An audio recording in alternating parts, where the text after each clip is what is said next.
Anyway, I just wanted to say that I wanted to treat you guys to some pizza from one of my favorite pizzerias of all time. It's Petrillo's in San Gabriel. Oh, they make pizza like nobody else. Yeah, no, yeah. So I brought in pizza and sandwiches, and then Jessica and Bailey and Vanjie and Evie, you guys, incredible. I mean, did I miss anyone? Anyway, this is my son Evan, and he'll be around. Recent college graduate, 2 degrees. Now he's got to get a job. Do we have any openings here? No, you don't want to work here. Anyway, I really do appreciate all of you being here. I've known you guys for umpteen years. I'll say something later on, but what I did want to start with is there's one person missing from the room, and that's Ray Grutzmock. So why don't we take a couple of seconds just to think about Ray, because Ray told me, last thing I spoke to Ray was a few weeks ago, we passed in the hallway and he said, hey Paul, when you retire, make sure you invite me to, let's go have a beer. So Ray, this one's for you. Let's just take a few seconds to think about Ray.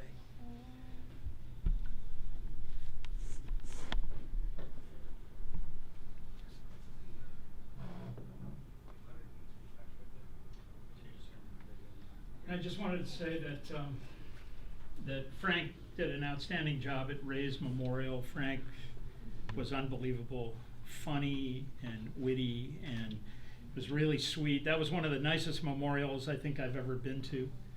It was really, really, for what it is, it was really, really well done. So, Frank, you're something else. Really something else. And Frank he's a talented guy. Not only does he keep us safe, but anyway, one of the people that's here is, and I'll introduce him later, Joe Johns, sitting at the very end there, down by Roger. Only one Joe's the head of the U.S. Attorney's Office Environmental Division. Has been there for 18 years, and after lunch Joe will get to say some stuff, and there's probably some other people that are coming. So anyway, what I was going to say is make sure everybody gets at least a slice of the Petrillo's. It's dense. You're gonna like it, and but thanks you guys for getting the extra pizzas, because I had no idea there would be this many people. So anyway, eat up, and then we'll talk later. Thanks you guys.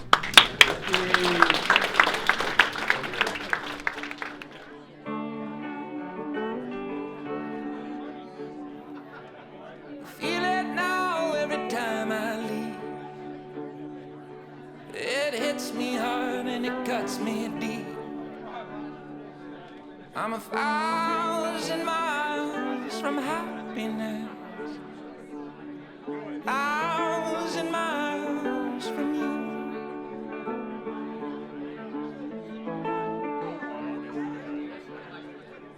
It's a far reach from you to me. I feel the time and the space between. It's 1,000 miles of loneliness, 1,000 miles from you.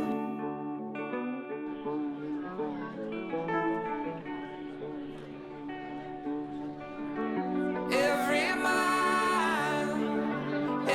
mile on my map leads to you. It leads to you.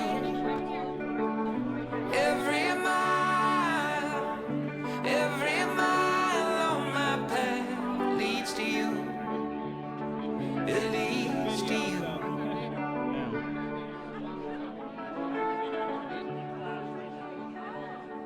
I'm not around, but I'm not gone. I miss the bed you're sleeping on. I'm 1,000 miles from cursing it. The decibel level on my side of the room is going to drop about 50 dB. I'm sure everybody can hear what I say. One thing I just want to say is that was a great lunch. Thanks everybody for. Thank you. Well, you're welcome. It's kind of a treat for me because it's nice to be playing the big rooms again. This band I have that we cobbled together, and that's Stan Townsend down there. former LA County Fire hazmat guy. Next to him is a former. These guys were the investigative unit at LA County Fire. I've loved these guys and worked with them forever. Just want to, Jim McCarran. And by the way, Jim, your office, they finally nailed Dennis O'Meara. It's down at the DA's office. We'll hope for the best. An old Dennis the Menace. The royal pain in the ass for everyone. I mean, this guy was the worst. Oh, come on. Anyway. Oh, yeah, no. You want worse? I'll tell you the worst. I just want to introduce that down there next to Roger. Those people down there, that's Craig and Annette O'Donnell and Craig O'Donnell. Annette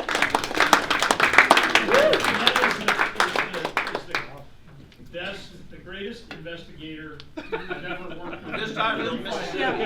Checks in the mail. And you guys you know that. No, she is incredible. That is the This side of consummate- Pacoima. Even the bad guys liked her. She has a knack for getting information from people like no one else I've ever seen, or anyone else I've ever worked with. Former FBI agent, then went to work for US EPA, and would constantly, or would on numerous occasions, would pull us in, Rick and I, into work on these cases with her, and that's where we got the name PB&J. And you know, it stuck after, I mean, I've known Annette for probably close to 30 years. And I loved every case we ever worked on. It was just, it was amazing. I am a lucky guy.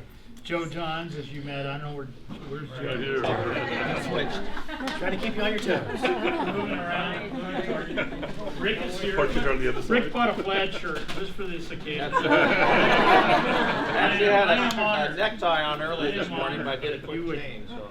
And I love the fact that somebody said plaid shirts. You guys, this is unbelievable. I don't know what to say. I mean, well, you know I know what to say because I won't shut up.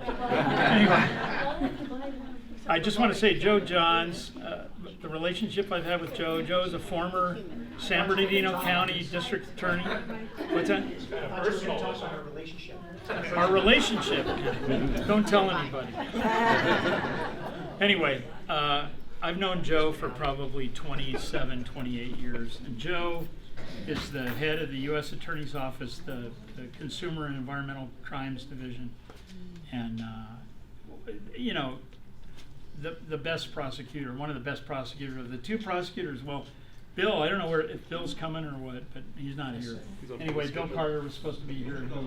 Yeah, exactly. I knew Bill, met him back at the back at the city attorney, LA City Attorney's office, back when I first started on the job. And my boss, I called my former boss yesterday. He lives down in San Diego. I didn't know that, but I wanted him to see if he would come up here and say a few words. Adam Schiff. Well, Bill introduced me to Adam Schiff about 20 some odd years ago, because Adam worked for Bill in the unit, right? And then Joe, after Bill left, Joe took over the U.S. Attorney's job, and so many cases that we've had have been prosecuted by Joe in his office. Joe is responsible for the outcome of the Exide case, which Annette and Rick and I worked on. That was, I don't know of any settlement that is as good as Exide. That was a mind blower. I mean, we felt so good. And this poster, or is it right there?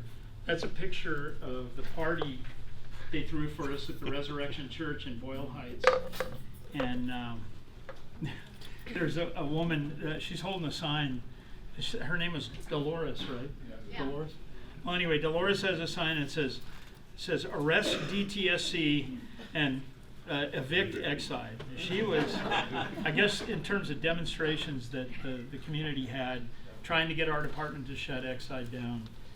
You know, it just didn't work until Joe had these guys in a vice grip and said, hey, this is either take it or leave it. And that was a remarkable outcome in Joe. That's something that we're extremely proud of. And then also the Walmart case that we worked on, huge case. What is it, the third largest case in the history? Second after BP. Yep. British Petroleum in terms of environmental crimes, and he actually got Walmart to plead to criminal charges, which Walmart never does. So that's a remarkable outcome. I mean, these people have made my job, made me want to come to work, and work on these cases, and the most valuable thing for me, and I'll shut up here real fast. Well, that's kind of hard. Come on, I got a couple. Anyway, I was going to say, what's made my job special are these relationships that I've had with people in outside agencies. And I think you would all do well to nurture that and get to know these people, because that's what makes your job fun and exciting and interesting. And whoops. Did you bring the dog too? Anyway, I just want to say that that's been my reward, is knowing these people and being able to work with them for all these years. And that's made it the most enjoyable thing in terms of my career. Probably would have never stuck around if I didn't have the kind of support and friendship that we forged over all these years. It's almost like some of the cases we worked on, it wasn't like work, it was fun. Believe it or not. But, I mean, that Exide case, we were hard to, if I could, tell you guys some crazy stories. It was crazy. And the outcome was just unbelievable. Anyway, so I'm going to be quiet now. I want to just thank everybody again. This is spectacular. I don't know what to say. You guys are all very special. And I'm going to miss a lot of you, but I'll be around. I'm not dead yet. I just smell funny. That's Frank Zappa. Anyway, yeah. I'm going to be quiet. So anyway, thanks you guys.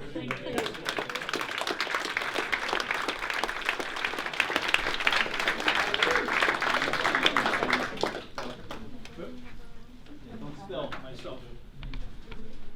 Well, first of all, welcome to Bob and Frank's retirement party. You spent what, a little over 35 now here at DTSC? A little over 35.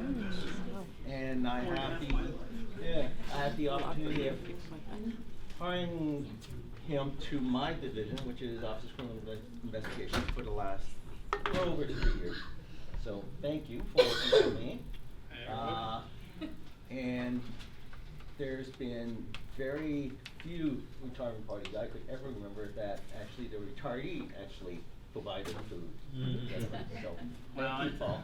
Yeah, you're welcome. And thank you for all those who actually helped setting this up. It's great. Unfortunately, I couldn't help because I'm up in Sacramento and Berkeley, but I enjoyed being down here. And I'm gonna miss you. No. Perhaps you come back as a retiree. You never No, know. I don't know about that. Oh, work for Exxon. No. I don't think so. Anyways, there is a schedule. I won't hold anything up. I'll come back later and roast you later. Okay. Yeah, And come on, take your shots now. Who are you? You can tell a Sacramento person because they never introduced themselves. so I'm here today. I am the chief investigator for Office of Criminal Investigation. Oh, okay. And your name is? Hanson? Hanson. So I work half-time Sacramento and half-time Berkeley. Okay, so wait. I'm the branch chief Rewind in that. OCI. I'm a scientist. You want to stand on a chair? Yeah. And she's from Sacramento.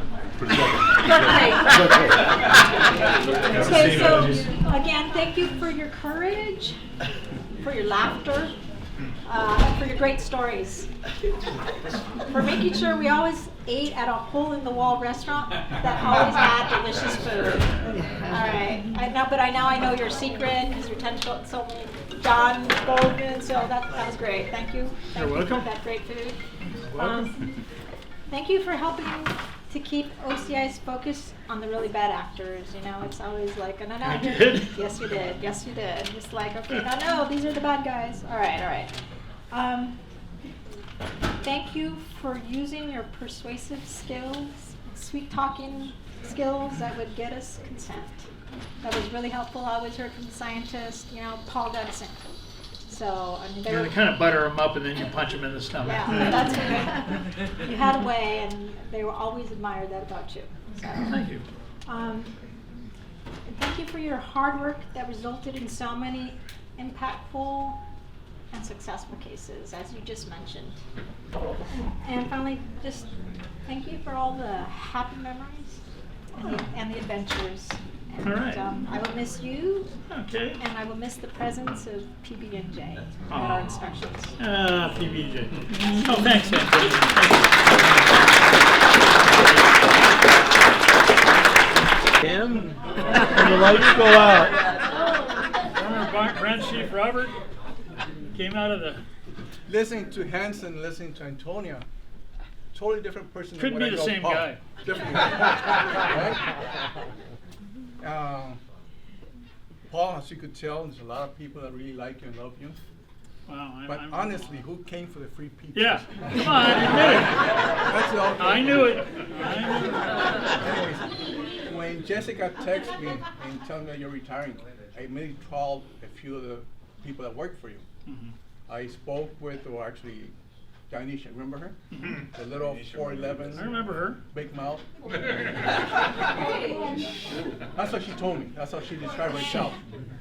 And she worked for Paul, I think 1990, for about 2 years or 3 years. Until I got kicked to the curb by Mukul. Then, that's not the truth. And then I got promoted to be a branch supervisor on 1993. Immediately, she asked Scott Simpson, the then branch chief, to transfer her from Paul's unit to my unit. You know why she wanted to transfer? We used to make her cry a lot. What happened? She couldn't stand having two supervisors at the same time. You know what I mean, right?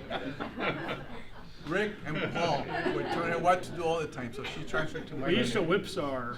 So, but anyway, she We had wishes these healthy you, discussions. she wishes you a happy Oh, retirement. thanks. She wrote a little letter Oh, that my I gosh. typed, so you can read Really? it later. Okay, Your own thank you. time. Wow. I also talked to Dave Rasmussen, who also worked for you for a couple of years, early 1990s. Dave. He's in France right now, couldn't be here, but he wishes you happy So, retirement. so everybody knows right now what Dave's doing in France. Woohoo! That's Dave. Didn't you hire We'll do it in French. I hired him. Yeah. Quiet. So, wishes you happy retirement and welcome That's great. to the club. Thanks, Dave. I also got a text, Thanks, Dave. Oh, which I'm not going to tell who it's from, but I'll let you guess. is it dirty? No. Not you. Dear Paul Michael. Did anyone else know him as Paul Michael? PMB. I guess Michael's his middle name. Yeah. Right. Well, it is. So, no one knew that, right? But he Well, no. knows you not well. I knew that. Right? But I didn't send the text. Let me tell you what he wrote, and then Okay. you can Let's see if I can guess. figure it out. I think I can say I'm the happiest man on earth, knowing that you are retiring. You should have retired about 10 years Is earlier. that John Bennett? Dennis O'Meara. You should retire about 10 years earlier. No. Please retire and enjoy your retirement, and don't even think about work. Don't even think about becoming or coming back as a retired annoyant. Maybe you meant retire. Can you guess who it is? I don't know, I'm drawing a blank. Okay. Best wishes, John Bennett, FRS. Are you kidding me? Get out of here. Paul, That would not be- I've known you for about 30 years now. When I first started working, I used to sit in the pit in Burbank. We saw a little area called the pit. And it was Rick, Larry, Memo, and Javier was sitting back there. And you had an office. And I looked at, when you first started, you read books or the regs for months and months. So I would walk around, and I look at Paul. He has an office, great place, and I said to myself, you know what? Someday I want to be like him. Oh, by the way, what I'm saying, Antonia, it was history. Okay, it's not correct. I said, I want to be like him. He has a nice office. Shows up to work around 10 o'clock or so. Leaves Big- it to, no. Big did pile not. of papers. Comes in. First thing he does, gets coffee. So drink coffee. And then Rick around the same time walks in. 10 o'clock, 10:30. Now around 11:30, What's Rick, for lunch? where are we going to? For lunch, exactly. they, come on. they take out for about 2 hours. Comes back around 1:30, I don't know what time. What does he do after that? Killing me. Coffee again. Right? Yeah. That's around 1:30, 1:45. Louder. Louder. Then around 3 o'clock, Cone. what did we used to do, Paul? Cone. Break time. What do we do? Cone. In Burbank. Cone. No. Kippers and crackers, right? That's right. Kippers and And crackers. crackers. Would That's around stink 3 up the o'clock. conference room. We should sit back there, eat that, Tabasco They'd sauce open and these everything. cans of fish. Then around these 4:30 or kippered so, I go sardines. home. I go home around 4:30. Kippered herring. I say, what a great job. Come in at 10:30, 10 o'clock. Talk to Rick, I don't know about what. Go to lunch, 2 hours, come back, coffee, kippers. How did we do all that Yeah. stuff in between? How did That's- he, exactly. How did he get any work done? How did we Right? do that? And I didn't know what Rick and Paul talked about, so I used to sneak in by the Xerox machine, was in front of his office, try to listen. And I could hear things, Rick telling Paul what to do. I go, wow, that's interesting. And then when they go out and do the work, who does the work? Larry. Larry? Make Larry do all the dirty Larry work. do all the work. So Larry turns in his Hey Larry, report. put that suit on. Put those gloves on. He turns in the report. Larry turns in the report, and eventually it comes out. You have to change the year of the report, final date and so on. Came out, right? So I said to myself, This guy's killing me. I want to be like Paul. Come in, talk, eat, coffee, drink, go home. Man. Gets Rick to think for him, gets Larry to do the work. That was 1990. Right now. 25 years later, 2015. Larry, anything changed after 25 years? Not much. Still the same, right? We got a lot of quality sleeping done, as you can see. But thanks to Antonia, he changed everything. Now he does reports 30 I days do? or 14 days, whatever it is. Whatever it is, I guess. I But don't know. I kidding tried. aside, no, Paul worked for me for a short period of time. He worked on the FRS case that I mentioned, the person that wrote the little email. He really wrote that? He, No way. he taught me a lot of the technical part on this big case because, him and Rick developed this one case. I didn't know this stuff. I picked it up halfway through, and he would come into my office, teach me the technical part, prepare for calculating penalties, prepare for a lot of the settlement meetings we had in downtown LA. So appreciate it, Paul. Oh, thanks, Robert. Welcome to retirement. Yeah, thanks, man. I appreciate that. The Yeah. end of the PB&J. Yeah. Thanks on it. It's ending today. Oh, next, Right? another week, maybe tomorrow. Don't think Not about tomorrow. work. I ain't gonna do anything for next week. Oh, are you kidding? Actually, we're going in the field. I'm going in the field tomorrow. You'll Thanks, enjoy. Robert. Larry's gonna do the Thanks, work man. again, right? Larry's not going. Who did you sucker to? We got some of the new kids. Happy retirement, You Paul. suckered punched them. Yeah, thanks, Robert. Thanks a lot. All right. Who wants to beat me up some more? Come on. Come here, buddy. You're here, man. Rick, my old buddy. You guys know what this should be good. Well, I want to say a few words because I know there's a few other people that want to say a few words as well. But let me tell you just a few stories that come to mind right now. First of all, when I talked to, and I'm sure you guys have been introduced to Evan, his son. Okay, thank you for bringing in the pizza. That was all great. And but let me tell you a story about one of my conversations with his wife, Susan, when this was all coming down to the point where we had to start making plans for this stuff. Trust me, she was extremely stressed. She goes, the thought of Paul being home, sitting in his underwear, playing his guitar all day, Evan being at the house at the same time. She just recently retired about a year ago, and she's going, oh my God. She was just like, I could tell she was extremely stressed out about the thought of having the two guys at the house. So anyway, she was saying she might have to go back and get another job. I think she already has. So that was good, and I do appreciate all of you putting this all together. This is just a fantastic turnout. Yeah.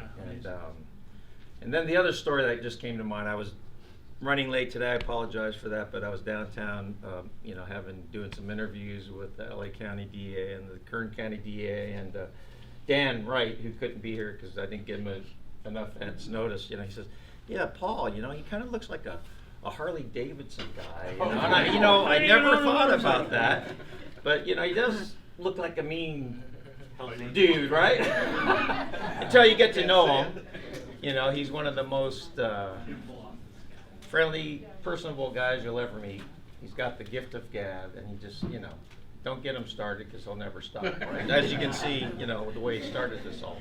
So, those are, just a few thoughts that come to mind. I've worked for him my entire career, with him, the 32 and a half years I've been here. He's been here a few years longer, and it's been a blast.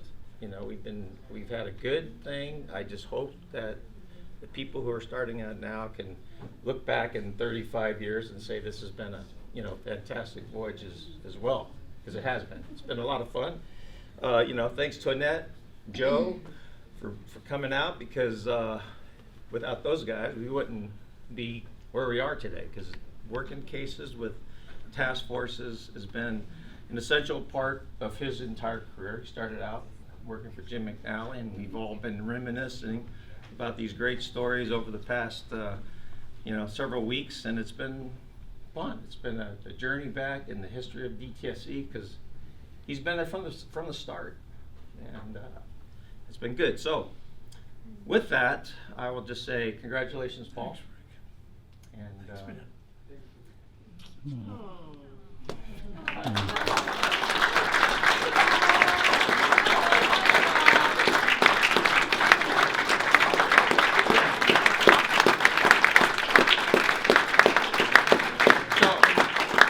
pass it on to somebody else, okay?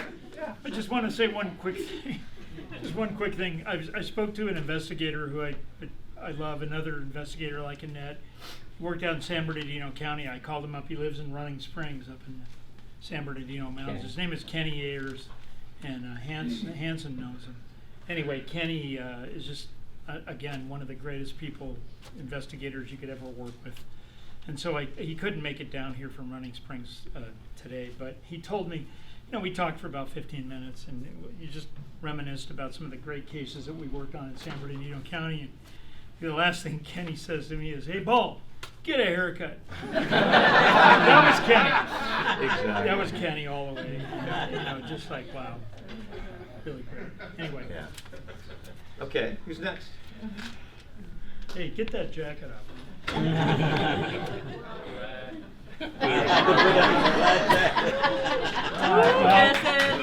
In honor. I'm going to give you some advance warning. I am a lawyer. I'm very verbose. I figure I better go now before everybody gets really sleepy out there. If you ever get a chance in the next couple of years, because I'm sure Joe's going to be retiring. One of the best prosecutors in the country, I'm sure.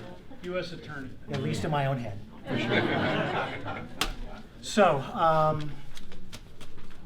being a lawyer, I'm one of the world's greatest procrastinators. I had been meaning to write something nice about Paul for weeks and weeks, knowing that this was coming. Of course, I left it to the last minute, driving here late in my car. And let me tell you, trying to formulate a speech, trying to write it down while you're texting and driving, not for the faint of heart. I've got it down to about 3 hours now. So I just want to say that before I get into the first time I met Paul and Rick, I've known these guys since about 1991, 1992, and what's amazing to me is that they were just as old and crusty back then as they are now. And probably the most amazing thing is, honest to God, I don't think they've aged a day. They look just as young or old and crusty as they did back then. So, without further ado, I don't actually remember the details of when I first met Paul and Rick, but this is how I'm going to choose to remember it. I think that this is how fairy tales or legends are born. So what I remember is we're somewhere in the middle of some toxic waste site somewhere, puddles of cyanide and methyl ethyl death. The temperature's 120 degrees in the shade, a whiff of smoke and cancer in the air. And, I'm like 15 years old. This is my first job as a deputy DA. He was a prodigy. You know, I suddenly like the shadow like crosses over me, like eclipses the sun, and I look up and there's like this huge hulking presence in this spacesuit. Of course, later on, Rick will explain that that's Tyvek level A. Looked like a freaking astronaut to me. Anyways, I had no idea who this guy was. This guy's sitting there, he's bellowing at me, "Don't touch that! Don't stand there! Don't walk through that! Don't sit on that! Don't eat your sandwich right there! They're taking photos! That's hazardous waste!" Next thing you know, the guy says to me, "Watch it, Mr. Fancy Pants, or I'm gonna ram this calawaza up your bunghole and extract the last out of grains."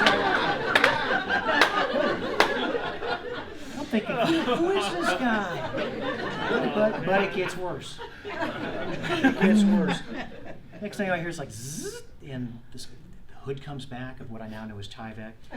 And I'm sorry, I'm shaking here, but off comes the self-contained breathing apparatus, and there's this creature. Rivers of sweat running through these gigantic mutton chops. I was making my own gravy. Dripping off his ponytail. Flakes of yellow and green metallic chrome and cadmium in his beard. Looked like a swamp creature. That's not true. And I realized, this guy's the Toxic Avenger. You seen that photo of that janitor swamp guy, the one eye? And if you haven't, you should look it up. Google it now. Spitting image. Turns out it was just PB. One half of PB&J. Meanwhile, I look over the other side and there's this surly guy squinting at me. Looking at me in clear disapproval. I think, what's wrong with this guy? Turns out that squinty eyes is just Rick Jones. It took me several years to realize without his glasses, he's legally blind. I don't think it was disapproval. I just don't think he knew I was there. Anyways, which to me is probably one explanation why PB&J may have made such a good team over the years, because I don't think Rick ever knew what Paul was doing. In any event, this symbiotic combination of 2 heads, 4 arms, 4 legs, and other body parts, to me, they are up there in the pantheon of the greatest dynamic duos of all time. Batman and Robin. The Lone Ranger and Tonto. The Joker and Penguin. Now, I'll leave it to you guys who's who. I have a pretty good idea. I'll leave that to you. In any event, during that first meeting, I never anticipated that I would, 30 years later, be quoting the immortal words of Walter Scott, Robert Frost, and Bob Marley. To describe PB here at his retirement. But so life goes, right? Now, Walter Scott, this famous English guy, he once described those singular individuals that make a difference in the world and the communities around them, that literally leave a mark and leave the world as a greater place, as having 2 crucial qualities or characteristics. The first of those is rare enough. It truly is. And that is the will to do. The will to recognize that something needs to be done, and the will to go out there and do it. And that's great, and that's good. Most people don't have it. But even more importantly is the second characteristic, which is the soul to dare. You need them both, the will to do and the soul to dare. And Paul, and look, these comments, they all go to Rick as well. You haven't retired yet, so I'm not going to talk about you. Paul has both of those characteristics, and he's demonstrated them throughout his entire career. I am personally convinced that Paul and Rick, and look, I don't want to piss anybody off here, but if I do, so be it. I already did it a couple years ago with Exide, whatever. I am personally convinced that Paul and Rick are probably 2 of the greatest and most important individuals, the most dedicated employees probably ever walked the doors at DTSC. I also think that they have left some of the most important, lasting marks and impressions. And that's again because they have the will to do and they have the souls to dare. So how do you evaluate the impact or the greatness of a person's career? Do you look at the total number of the dollar amounts, the fines and penalties they brought in? Do you look at the total number of years of jail time imposed against the bad guys that they sent to the Hooskow? Do you look at the lives saved? Do you look at the cancers avoided and prevented? Pulmonary diseases and illnesses prevented? I don't know. Probably all of them. Probably the latter ones are more important. But by whatever measuring stick that you choose, I guarantee you, Paul Baranek comes out at the very top every single time. I cannot possibly go over the cases that we've covered. He's already mentioned a couple of them.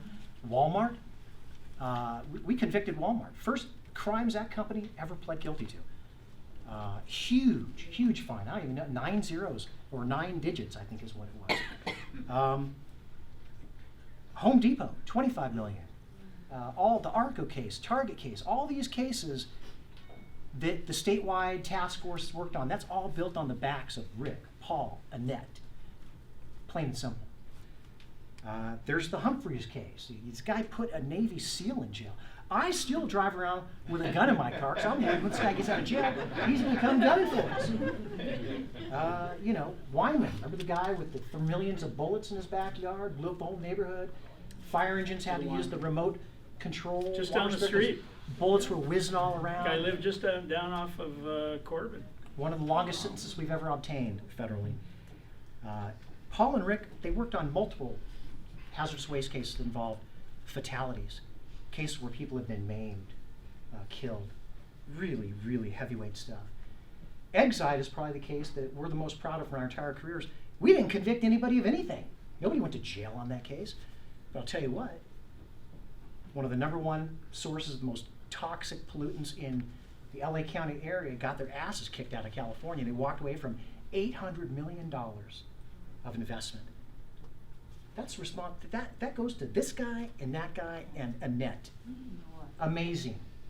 And the immigrant, the folks that live in those communities still sing their praises today. We're so proud of these guys.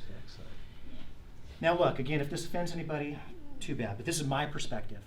At every turn, it seems to me that bureaucrats at DTSC have tried to control, lock down, put in a straitjacket, shackle Rick and Paul.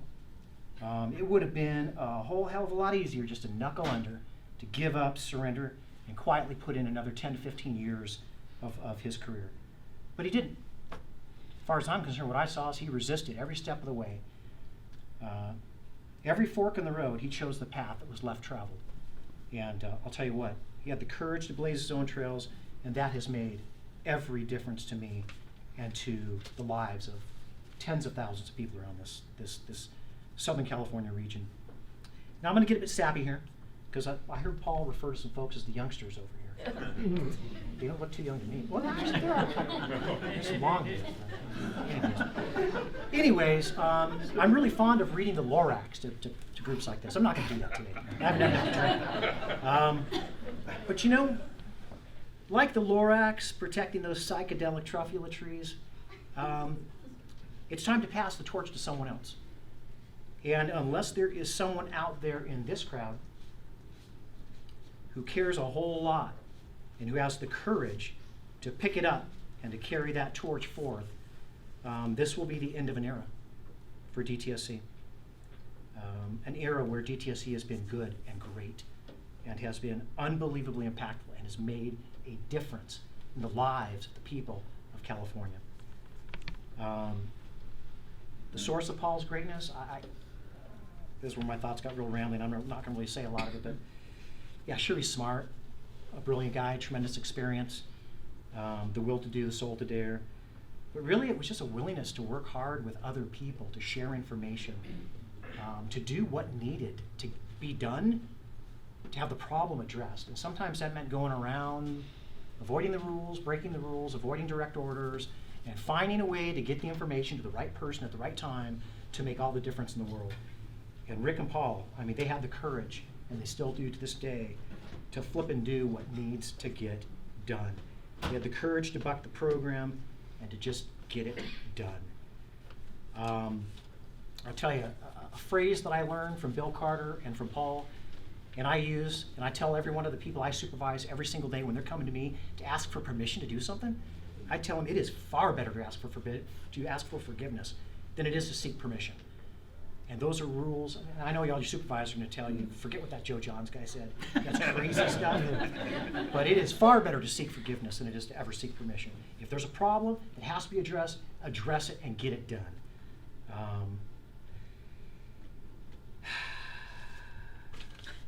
Is Paul an anarchist? Is he an insurrectionist? A renegade? Yes? No? Maybe? Absolutely. It depends on your perspective, right? To me, Paul's retirement is a call to arms. It is a piercing, clarion call to each and every one of you to step up your game, to reevaluate yourselves, your goals. Remember, you got to have the will to do and the soul to dare. I think that we are all here today in the presence of greatness. And that's not PB&J. That's all of you. It's the young folks coming up, the young investigators, young inspectors. Because Paul's time with DTSC, it's over. Once he cleans out that cubicle, shreds all that crap. He's out It could be a while. You're laughing, Phil. You That's a beautiful landfill. But for you all, your time is here. So my advice to you is get up, stand up, and don't give up the fight. And remember, like Paul and his flannel shirts, bravery is never out of fashion. It's always in fashion. Now, I did forget to open up my comments with one thing, and this is what I want you to take away. Forget everything I said 60 seconds from now. Remember this. It is not the case. It's not the facility that makes the inspector. It's the inspector, it's the investigator that makes the case. And that's the thread you've heard from everybody today and you're going to continue to hear. This guy could have he could have slept-walked through 30 years, and there would have been 5 people here that had given him a golden pen, well, gold-plated pen, right? And that would have been it. But instead, this guy is, to me, he's a superhero. I mean, quite frankly, he is the Toxic Avenger. And remember that. It's not the case that makes the inspector, it's the inspector that makes the case. And that is what Paul spent a career doing, is making the case. Thanks, buddy.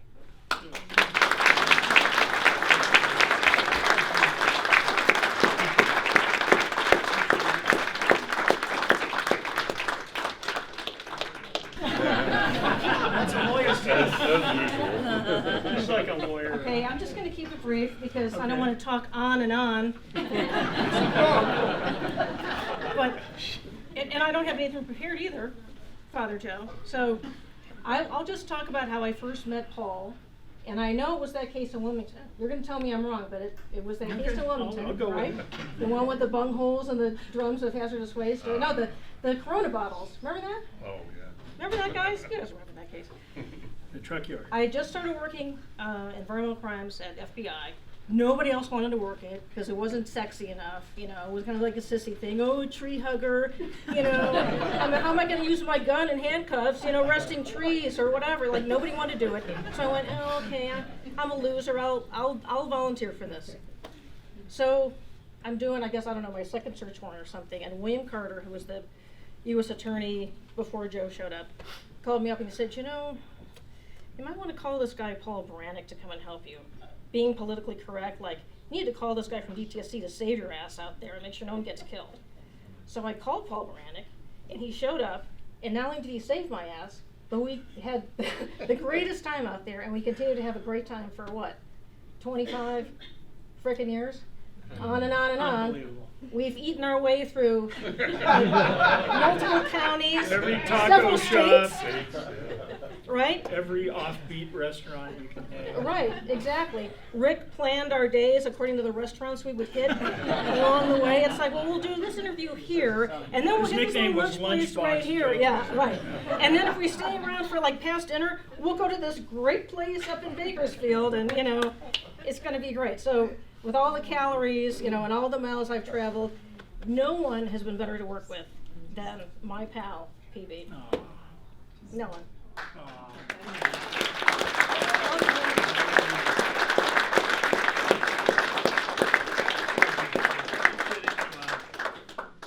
doesn't get better than that.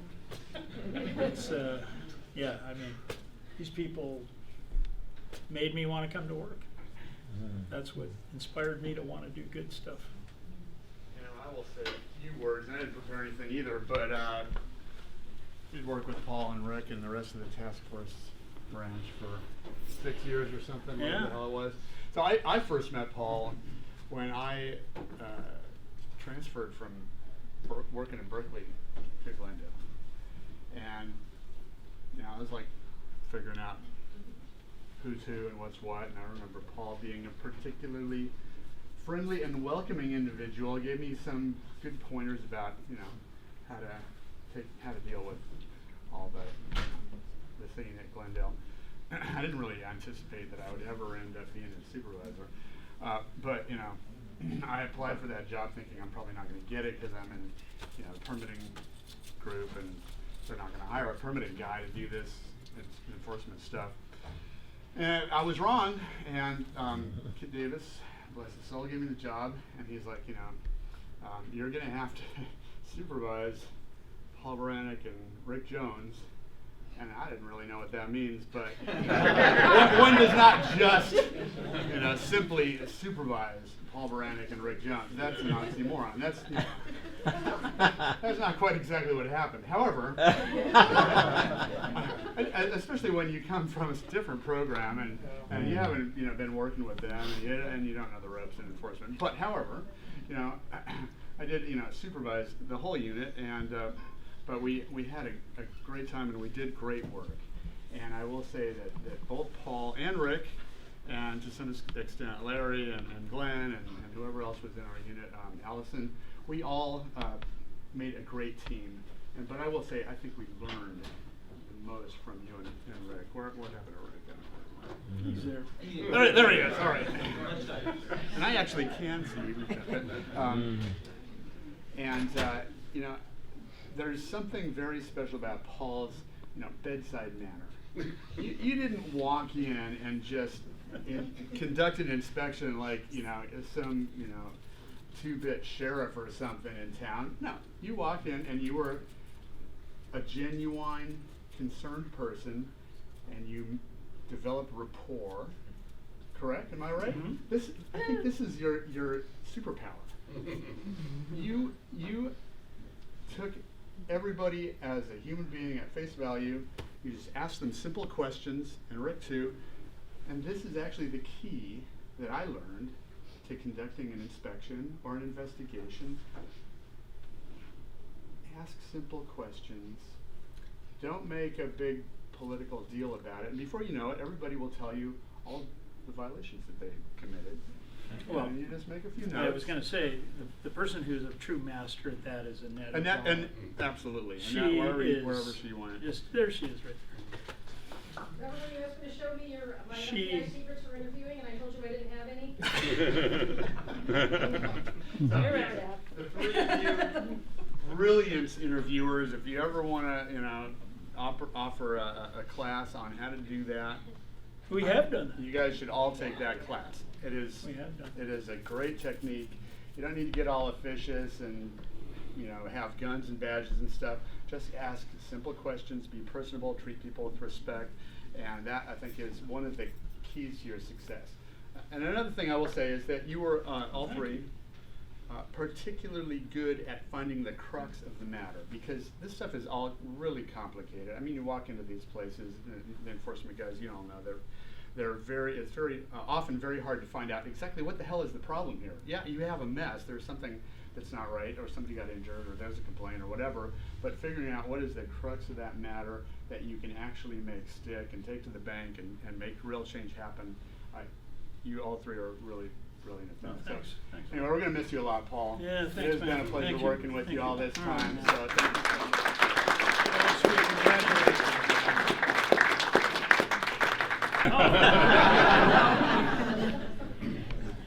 Mr. Foreman, all right.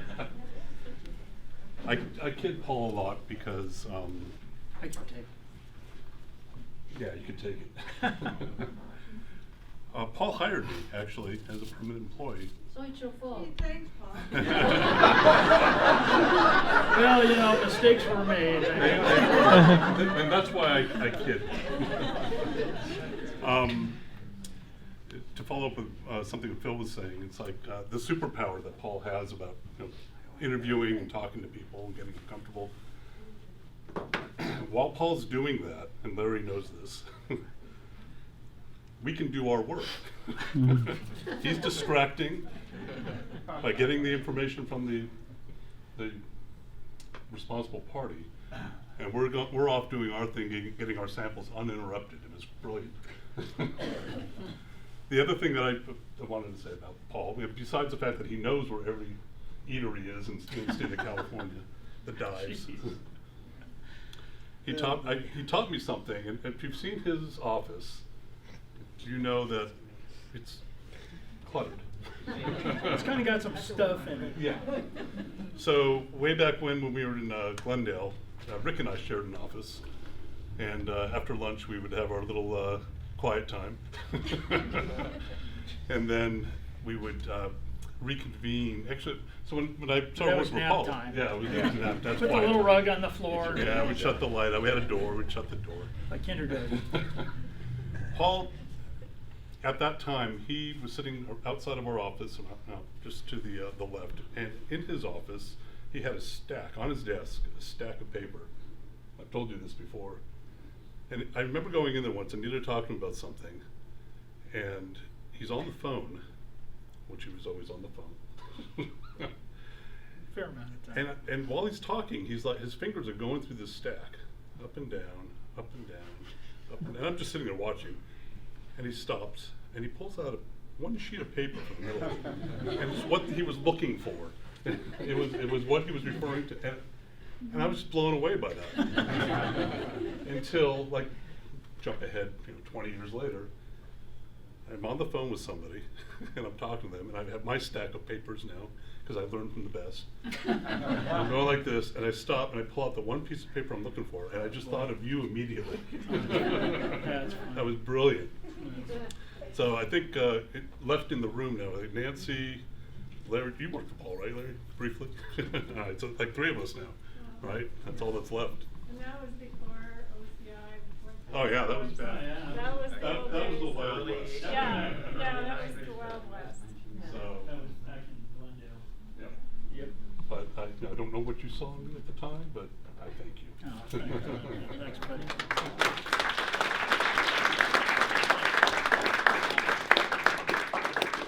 Zowie. Oh boy. Anything either, but I can't pass up saying a few things about Paul. Paul, I worked for Paul, I think it was like my 3rd supervisor, early 90s, 91 maybe? I don't know. Yeah. Anyhow, Paul was a great facilitator. That's what I thought. He facilitated like everything for me. It's like, you want to know something about this or that, Paul's got a contact for everybody. Literally everybody. He's like, come on, Nancy, let's go downtown and meet Gil Garcetti. Here, I introduced you to Bill Carter. It's like, okay. Paul was always on the phone. That was his main way of doing his job. He was on the phone.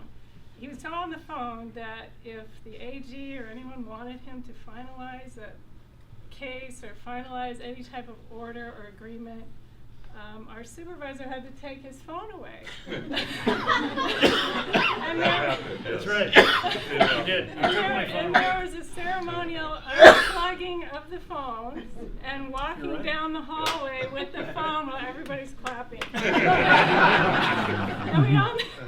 we all knew we'd get some peace and quiet for a while, and then we'd see Paul sitting in front of one of those computers on the side of the hall. We didn't have him on We the had desk. to share computers. Yeah, and he'd be sitting there and he'd look like he was in jail. He was so miserable. He'd be twiddling his thumbs and he's like, man, they really got me. I really am stuck. This is all. I have to finish my document now. Boy, don't remind me. I'm sorry. No, it's okay. That's good. What's that? Paul, Yeah. Yeah, we What's didn't that? have cell phones, so Yeah, he had no way to call anybody. So finally we started getting like this giant cell phone that we would carry on inspections, and I remember having to pull over the side. The thing weighed a ton. Yeah, it weighed like 10 pounds. Yeah, and I remember pulling over to the side of the road Big and monster. calling Paul, and Paul, you know, I couldn't even get through. So it's great now with cell phones. Paul is very entertaining to go to settlement meetings. One time he had a series of Jerry Garcia ties, and bright ones, and then I had my branch chief who had a series of antique ties, vintage Scott, ties. yeah, right. He had this faded blue one from a grocery store called Market Basket. Right, It was that's right. Faded blue. He looked like a homeless guy. This guy literally had about 200 I know. neckties. He had a tie. This was one of my favorite ties with a hula girl on it. Yeah. So you go into settlement meetings with these guys, and one time we were at a settlement meeting downtown. I think it was just with Paul and Nancy Bothwell now, and Paul somehow had an accident with his pen, and he had this bright. It was like almost a red peak pen. And we sat down to the settlement meeting, and he had this bright Jerry Garcia tie in this huge pinkish red, like he had been shot, like in the heart, in the heart. And I remember Nancy turning to the other council saying, he needs someone to take care of himself. It was always entertaining being with Paul. I remember things like delivering the order to the IS&E order to clean out the storm drain to G&B right. on New Year's Eve. That's right. And he was so excited it was New Year's Eve. He's like, man, this is great. They're gonna That's the night before my birthday. they're gonna have to spend it. No, it was Christmas Eve. Christmas I'm Eve. sorry, it That's was right. Christmas Eve. He was Right. like, I'm so excited. We're gonna ruin their holiday, Nancy. Nancy, we're gonna ruin their holiday. He was We so did. excited, and we went in there at like, I don't know, it was like 5:30, 6 o'clock. And at dropped night. that thing on And him. dropped that thing off. Yeah. And they had to work over the weekend and Yeah. for the whole next week Yeah. purging this storm drain for That went several miles. I all the think. way from Yeah, Indiana all the way to the down LA River. Gandini Boulevard, Right. all the way to They had the to LA clean River. it Yeah. all, and Yeah. it cost at a Yeah. huge sum of money. Yeah, and that was a result of us getting That's right. our case, and we had a. No, we that was had- great. I forgot about that one. Yeah, that was yeah, great. I mean, yeah.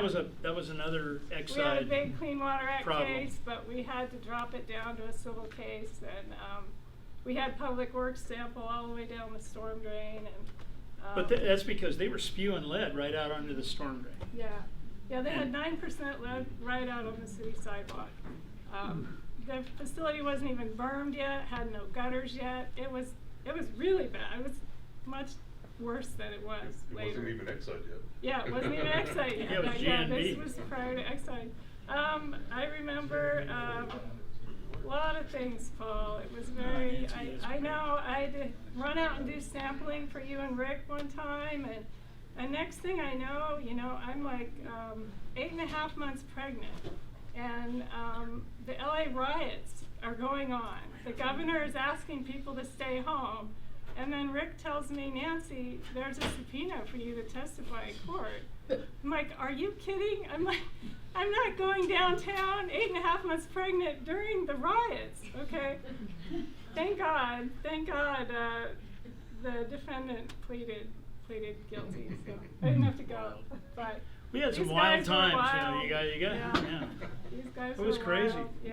Yeah, it was Things were rocking and interesting. rolling So, back then. Paul was a great facilitator, like I said. He just gave you unlimited resources to do whatever you need to do. You came to him and you said, Paul, I've got this case, and he's like, oh, sit down, and he's like, gives you like 10 different avenues to go down, and it was great. Yeah, we had a good time. with Paul. Yeah, So, we sure did. yeah. Thanks, Nancy. That's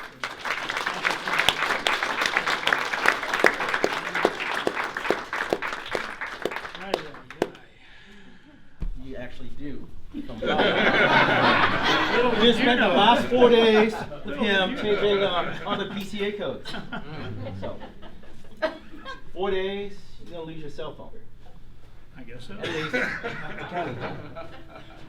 So I figure I should give you something that you sort of remember. Way back when we first started. Oh yeah, is that The mine? Rolodex? Is this the one? No, I figured it's hard to I actually own a Rolodex. I have. That was I before have the a Rolodex, spinning right? Rolodex. That ought to go to the Smithsonian, maybe. I don't know. So I did talk to the young ones. They don't know what this is. It's a big version of what you. And you've been with Chimia for a long time. I in and out, yes. I'm not a dues paying member now, shame on me. I know. But I found something you might like. A belt buckle. Oh wow, look at that. Belt. Yeah, thank you. Chimia. Wow. Then, I don't know if you guys know, we actually got t-shirts or polo shirts for OCI. Evan, you can stand up. Okay. You must be a scientist, because it says It took me 2 years to get that shirt made and get approved. It says. I should have got it in plaid. Thank you. Yes, get it in black. Oh, actually, he could apply for your job. That way, he'd still just change the first letter. So Chimia doesn't have plaid shirts? Whoops. Oh, look at that. Thanks, Hanson. Look at that. Yeah, well, that'll fit me. And the last thing I thought it was perfect. People watching. I've seen these before. See, I haven't seen that PowerPoint until today. So this is perfect. You only got 3 days to use it. Just in case you get cold, it's a blanket. Or you want Yeah, I need to take it a nap. when I'm sitting in my rocking chair. Oh, look at that. It's a hazard. Wow, that's pretty cool. Thank you, man. Thanks, brother. Wow.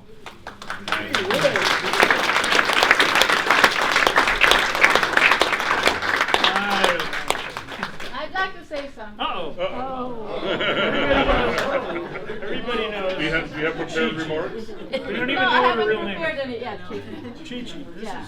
This is Chi-Chi. Paul and I started in 1985. No, I started before you. Yeah, I know, a few months before me. 84. 84. I came in January 1985, and we were in downtown. We were in 107 South Broadway. So It's a beautiful building. beautiful building. Luxurious. Yeah. We used to have to scrape the homeless out of the bathrooms because they'd be in there taking showers and stuff. Yeah, we were friends with the homeless, you know. We were? Yeah. We knew all the homeless First, people. yeah. First, anyway, we were actually mushrooming. The program was mushrooming. So the admin people per meeting were at the 7th floor, while the enforcement people were on the 6th floor, where Mel Knight was, you know. Anyway, when I first started, he was ahead of me. And I said, who is this weird guy walking always every morning with a bunch of test tubes as evidence?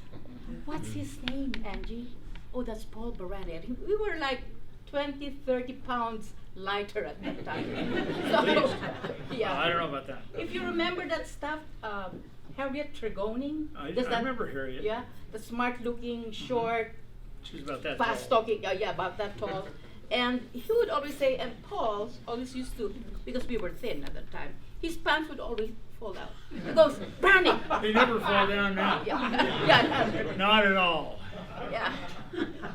Your pants, pull them up. I would always hear her say that. And during that time, during those days when we didn't have any problem about money or budget, we would be sent to Sacramento for any sort of training.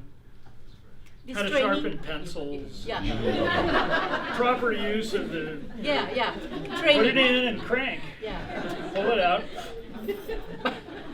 That was at least a 2-hour training class. Yeah. Oh, I don't had to forget to fly. empty the Yeah, shrink. there was a time it's like almost every month we had to go to Sacramento, and sometimes Really? most of those trainings, some of those trainings were sponsored by US EPA. Mhm. Okay, Paul has been there many times, and he would know all the restaurants. He likes food, you know, all the restaurants. Can you tell? Yeah. And he would say, okay, after the training, 5 o'clock, 6 o'clock, we meet here, the lobby. Okay, and he would tell us to go to that place is good, this place is good. And one thing that really I remember very well was when you actually said, let's go to that garlic place. I said, garlic?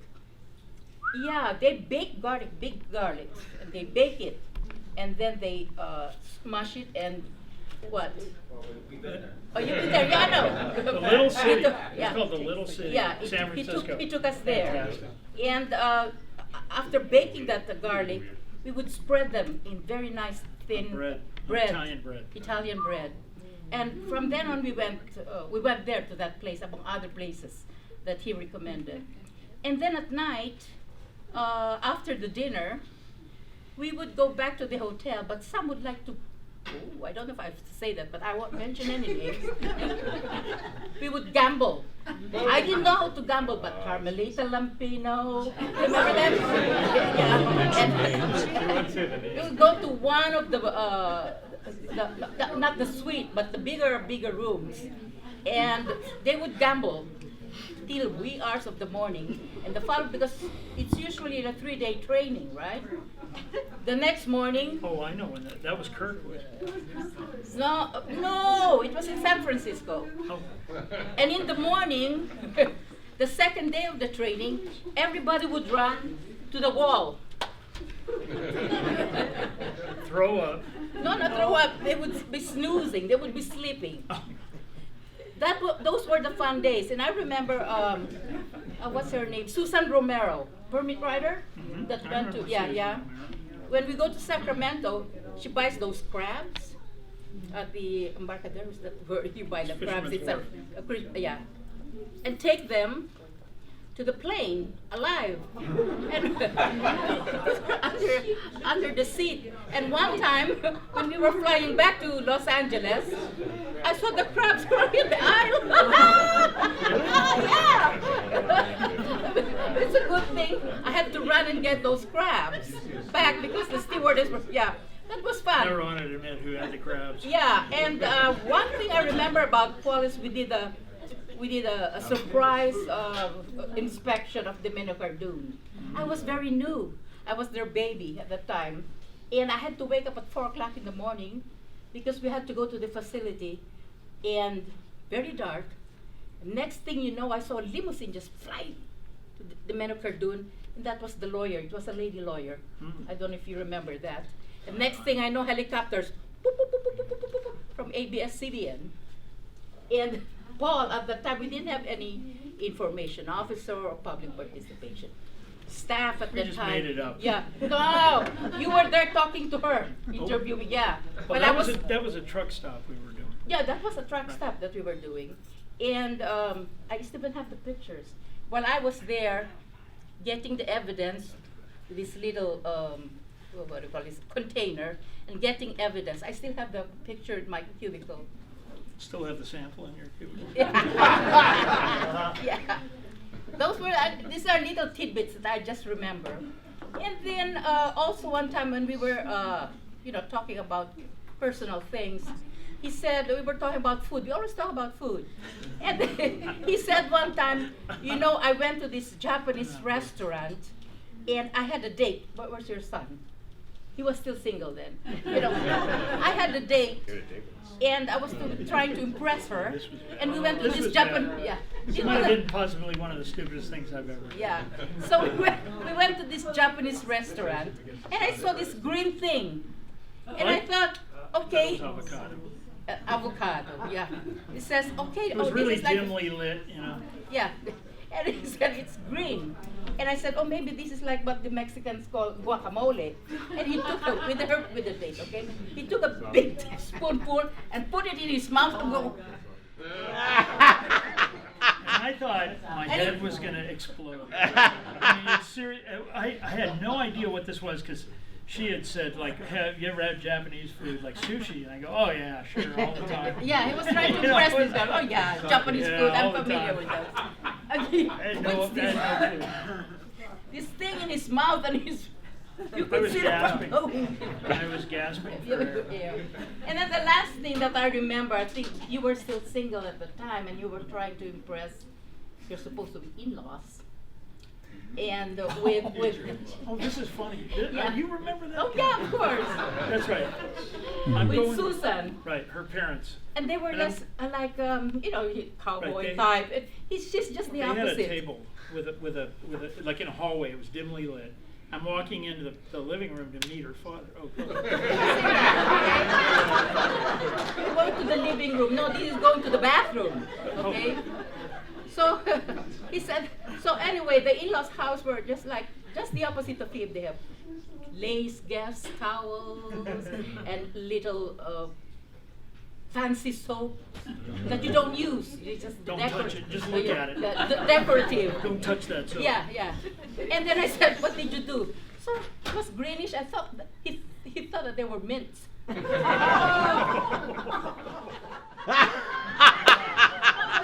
I don't remember that. No, I remember it. No, you thought they were mints, and he goes, Really? Well, I don't remember. I told you that "Yeah, of story? course." Right, the way I remember it was there was people put out these dishes of potpourri, the dried flowers and Oh, that too, spices yeah, like that too. cinnamon, cloves, and stuff like that.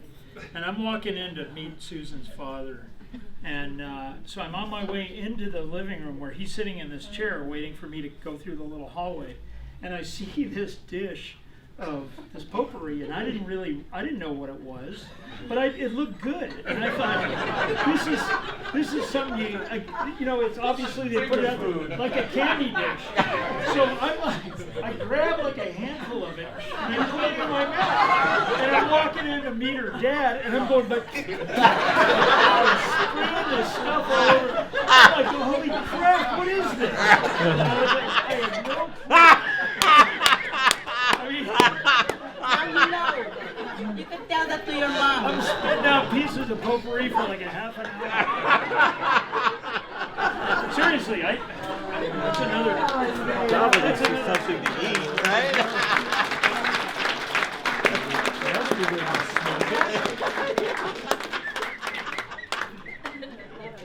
I knew Paul when he was just PB without the J.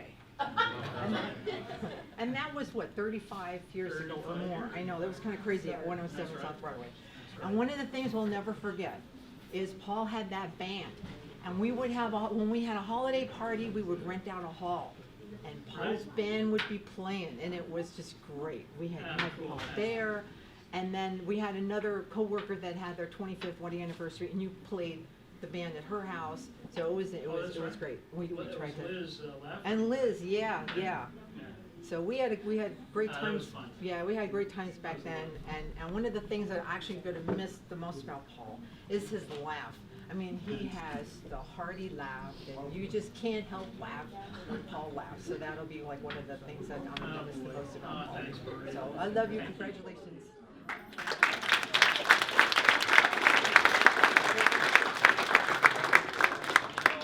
I'm sure there's probably some other folks who want to say a few words, but You're supposed to be at work. yeah.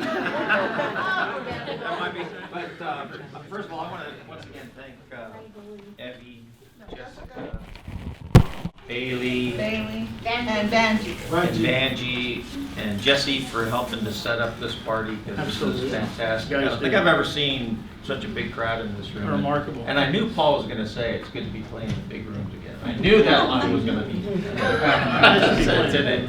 So, but just to kind of wrap things up, because you still have to have cake and everything, right? Just want to present to you some gifts from everybody here collectively. One is for the Folk Music Center, Oh which is my a good God, choice. that's like- You If know. you've never been to Claremont and visited the Folk Music Center, it's absolutely the best music store in the southern part of the state, maybe even up north. It's just a great place. And once Really again, great people. appreciate everybody's donations here, because there's some extra cash here Wow. to go along with it. We appreciate Paul and his wife providing the pizza and the sandwiches, and everybody else who brought in some of the other And the side big guy who dishes. delivered them. Yeah, right, exactly. Appreciate all that, and from this crowd, I can, feel the love here for Paul, because he's been a institution here at DTSC, and so I want to say thank you. Oh, thanks, Rick. Thanks, everybody. Thank you.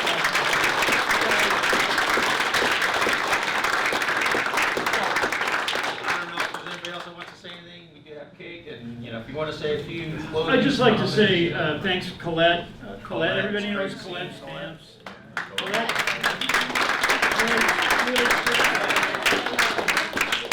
Colette retired a few months back, and Colette has been here, was with the department longer than I. 1980. Right. So Colette was a real trooper, and to stay here and to drive as far as she did for her job, it's pretty remarkable. So Colette, thanks for coming.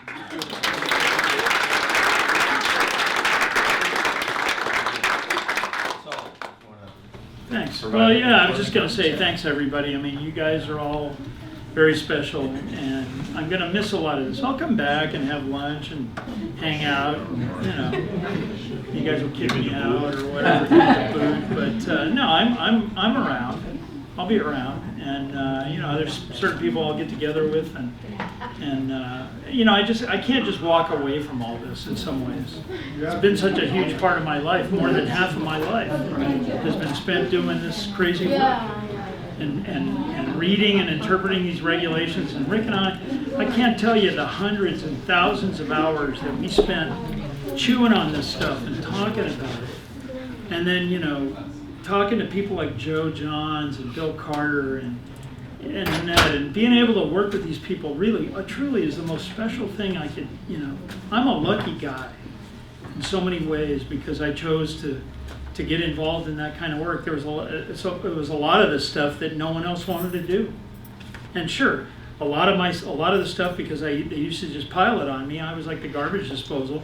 I would start things and not finish them, and well, you can see in my cubicle. I mean, it's my heart wanted to do this kind of work, and it was so important to me to be able to put together these cases, work with these great people, and then see the finished product. When we would bring things to Joe would go, "Oh my God, this is amazing." When we called them, Rick and I called Joe and Annette from Walmart in North Las Vegas, this warehouse. We were there with a couple of the guys from the Nevada Department of Environmental Quality. And so after we finished our work that day, and we had all the evidence we needed to really make this case, Joe, I said, we're eating lunch, and I tell these guys from the Nevada state, I said, hey, you know what? I'm going to call the FBI in Los Angeles. And their eyeballs go like, boing. What do you mean you're going to call the FBI? And I said, well, Rick and I see this a little differently than you guys in Nevada. And they were like, what are you talking about? This is a large quantity generator. And he said, nah, that's not the way we see it. These guys are operating in an illegal facility here. They had 100 pallet loads. Largest generator of hazardous waste in the United States per the TRI. There you go. There you go. And Rick and I are looking at a wall, 3-4 stories of industrial shelving with 100 pallet loads pallets labeled hazardous waste. RCRA waste, most of it was RCRA. I think it might have been a little bit of California regulated waste. But we're looking at this going, where did all this come from? Well, it all came from these 8 states. These are returned items. They call it return logistics. And we figured it out.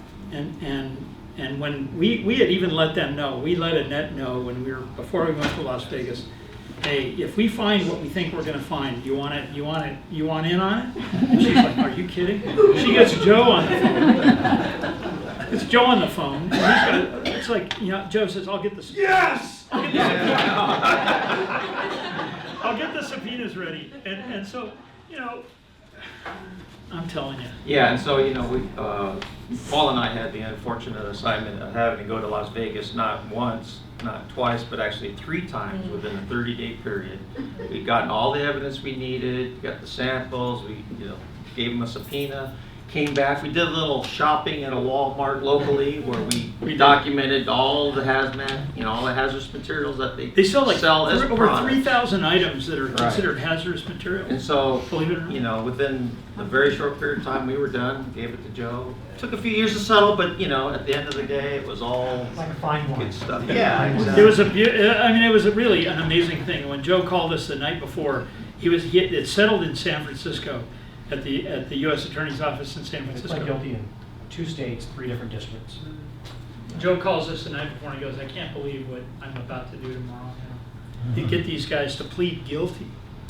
That's something Walmart would never do because they were worried they would lose their federal contract ability to cash like welfare checks, you know, throughout the country. $1 billion for food stamps and Medicare. Right. So when you think about what we did, just 2 schmucks from California show up at, you know, Las Vegas. There was one time when we're sitting, we had a few hours to kill, right? And we're sitting at the Venetian Hotel along the canal at the Venetian Hotel. See, is this work or is this work? We got a big picture of margaritas, and we're going, hey, we're still on the clock. I mean, that, you know, some of this stuff was just too fun to describe. Yeah. Just to mention the other case too, that Annette worked with us, and we got to go with her when she was working for the FBI. Went to Dallas, Texas. Another one of our little trips, out-of-state trips, that was very worthwhile. That was a blast, you know. And, you know, that's all just part of the story and part of the fond memories that we all have. There's a billion having worked here. There really is a billion. Yeah, and there's all kinds of stuff. There's so. just stories go on and on and on. But listen, thanks you guys for sticking Yeah, around. really I know it's a appreciate long. you guys all showing up. Man, you guys are troopers. Thanks a lot. And they're still here. They're always When you're here.